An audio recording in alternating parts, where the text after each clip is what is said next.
Hi, my name is Olivia and I'll be exploring my hometown, the city of Hurstville, and reflecting back on the people past and present on the land upon which I stand upon today.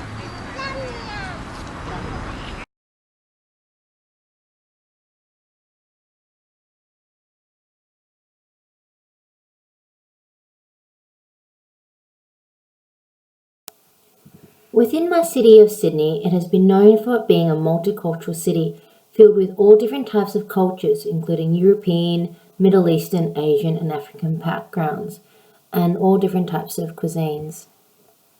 And upon my research and dismay, it was actually hard for me to uncover where Indigenous cultures lied within Sydney. Where were they? Where were they hiding? Nevertheless, I went deep in search for Indigenous history and culture and discovered this sacred land was home to the Gawiggal, a clan of the tribal tribe of Indigenous Australians, as recorded by the New South Wales Heritage Office. Truth be told, the history of Indigenous viewpoints and cultures were barely visible within my daily living and working environments. Walking through my city, all I could see were man-made buildings that contained Aboriginal items such as the didgeridoo and boomerangs. Although the Indigenous culture that was observed live generated beautiful art and fine music.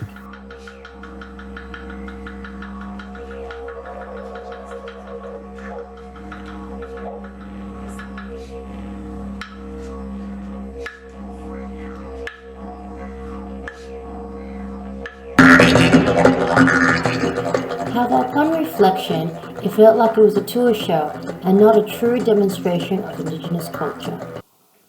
But perhaps I am wrong as I am comparing it to my Indigenous history that was taught during my high school years.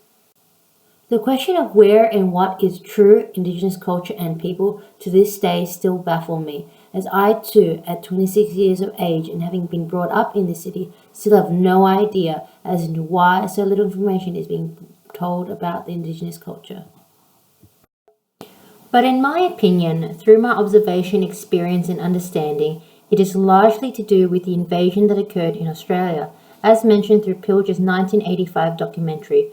The first Australians Fight Back illustrated that majority of the land is foreign owned, and the land that was given back to the Indigenous population were wasteland, swampland and desert land, to whom no foreign owner would desire owning, which is something that I believe to be true and visible to this day, with all the man-made buildings being constructed within my local area.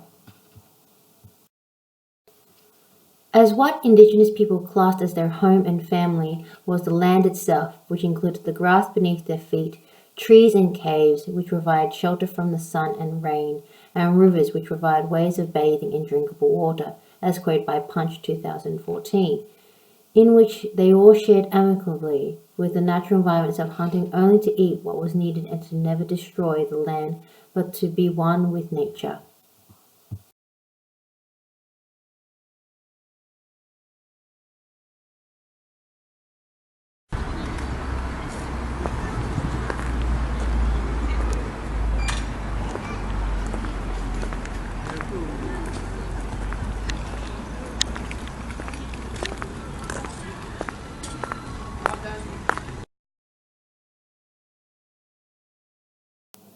As opposed to the white Australians who decide to rebuild the land to their liking. Hence, in hindsight, I feel that in my hometown it can be identified that the non-Indigenous Australians living here are the privileged groups imposing their conception of reality on subordinate groups, as quoted by Goodman 2011. So through this research, I would implore every Australian to take note